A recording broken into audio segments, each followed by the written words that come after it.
tugas-tugas sehari-hari. Dewan Perwakilan Rakyat Daerah atau DPRD Kabupaten Nganjuk menggelar rapat terkait pandangan umum fraksi-fraksi DPRD terhadap Raperda tentang perubahan ketiga atas Peraturan Daerah Kabupaten Nganjuk Nomor 1 Tahun 2016 tentang Desa pada Kamis 23 November 2023.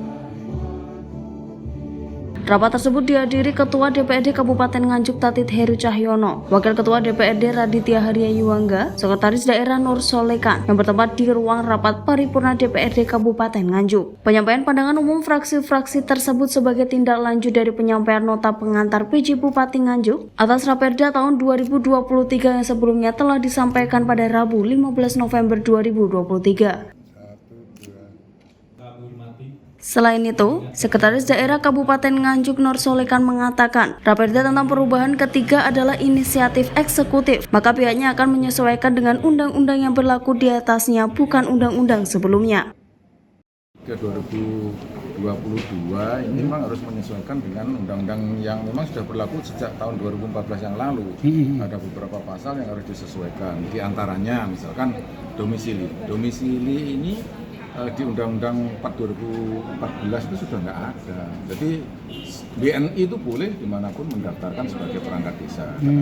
Dan usia juga begitu. Usia itu perda kita masih mengatur ada ayat tambahan atau apa. Nah ini kita juga nggak boleh.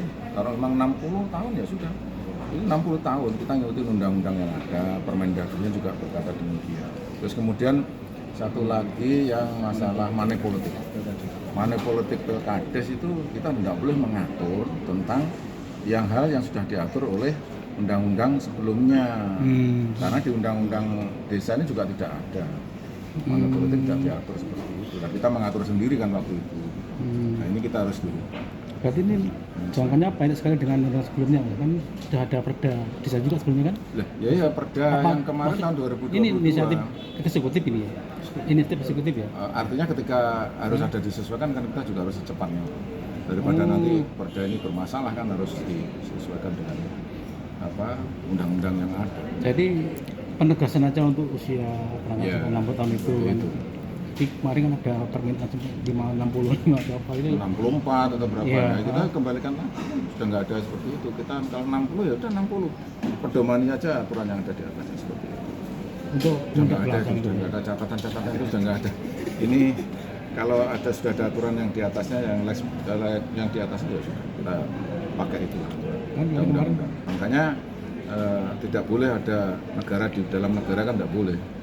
Artinya seperti itu, kalau negara sudah mengatur tentang undang-undang desa, terus kita tinggal melaksanakan saja yang ada di bawahnya. Lalu mekanisme pembuatan perda tentunya juga harus menyesuaikan ketentuan yang di atasnya, ada Permendagri, ada PP, ada undang-undang. Pak Sek, ini terkait ini kan sebentar lagi akan kampanye Pak, tanggal 28 November nanti.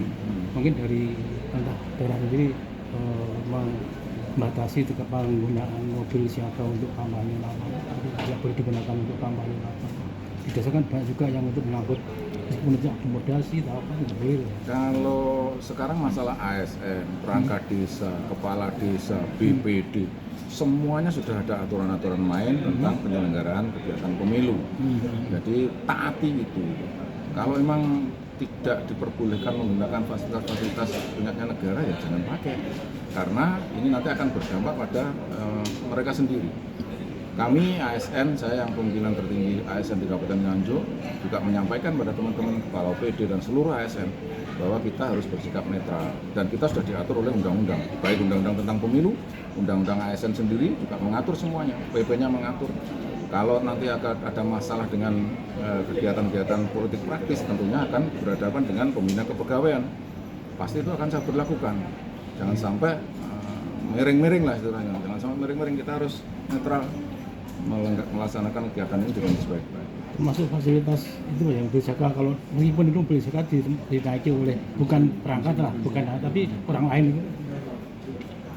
Sanksinya akan dicabut atau ditarik lagi. Iya, nanti kami akan komunikasikan dengan Bapak Pemdes ya, Pak PMD, kemudian dengan asisten yang membidangi tentang pemerintahan desa. Kita atur lebih lanjut bagaimana mekanisme penggunaan mobil siaga itu seperti apa, karena ini sangat rawan dan saat ini kita kondisi sangat sensitif, sehingga kita perlu jaga netralitas semua aparatur negara supaya tidak kesana kemari lah. Ya sudah, kita laksanakan kegiatan tugas pokok kita seperti apa, yaitu kita jalankan. Jadi ancaman ditarik mungkin misalnya kalau digunakan itu ada pelanggaran. Saya belum sampai kepada situ. Saya nanti akan sampaikan pada PJ Bupati untuk mengkoordinasikan ini dengan pihak-pihak tertentu, dan kami akan rapat di internal kami dengan pemerintah daerah. Ya, tentunya akan merumuskan kebijakan-kebijakan seperti apa Pak PJ Bupati nanti.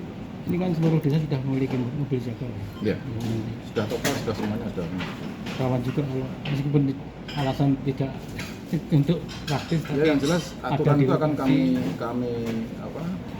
sampaikan semuanya, aturan main tentang pemilu, aturan main tentang tugas pokok fungsinya perangkat desa, kepala desa, BPD, dan semuanya lah penyelenggara pemerintahan ini itu dibolehkan atau tidak bolehkan. Nanti kami akan membuat satu rumusan-rumusan, kemudian rumusan-rumusan itu hasil dari undang-undang ataupun peraturan-peraturan yang memang sudah ada, nanti akan kita sampaikan kepada seluruh desa, kecamatan, dan seluruh ASN. Pak, kalau kembali kepada Raperda Perubahan ketiga terkait dengan kearifan lokal, apakah juga diadop dalam perubahan tersebut?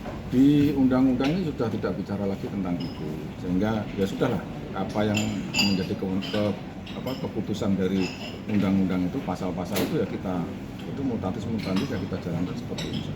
Jadi intinya tidak ada perubahan. Karena memang seperti contoh misalkan seperti WNI. WNI ini kan harus tidak boleh ada pengecualian. Mereka domisili dimanapun, yang namanya warga negara Indonesia ya sudah warga negara Indonesia. Domisili dimanapun boleh dia kita aja, misalkan kita orang Nganjuk sini juga boleh mendaftarkan ASN di kabupaten lain, di Irian boleh, di Maluku boleh, dimanapun. Nah, kita seperti itu saja kita jalankan. Kalau kembali kepada BUMDes, pada saat sekarang kan BUMDes yang ada di desa pada saat sekarang kan masih belum ada kontribusi nyata di desa. Apa langkah untuk perubahan itu? Kalau BUMDes Dari Nganjuk, Ilham Abdul melaporkan.